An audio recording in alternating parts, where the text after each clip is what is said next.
Grabe talaga ang mga supporters ng Don Bell. 70 million ang kanilang gross as of June 4, 2026. Super box office hit daw. Kaya ang mga fans ng Don Bell ay super saya at ang kanilang pagod at gastos ay napalitan. Dahil nung nalaman nila na 70 million ang kinita at ongoing pa ngayon dahil tuloy pa rin na nag-iikot sa mga sinihan ang Don Bell para surpresahin ang mga nanonood. Ayon sa isang fans, thank you Lord. Congrats Don Bell.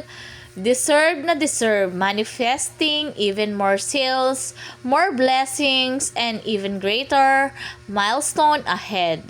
And unahin ko na kayo, this is a celebration, not the competition. We're here to celebrate a win, not compare achievements or pit artists against each other.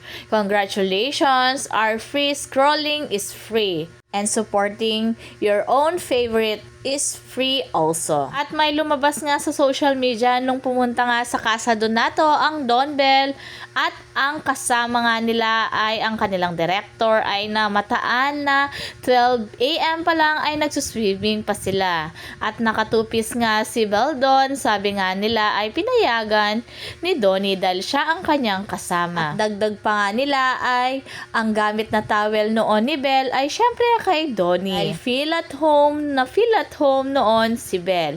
Sabi nga nila, saan kaya natulog noon si Bell? Sa kwarto kaya ni Donnie o magkakatabi sila nila Direk Cathy?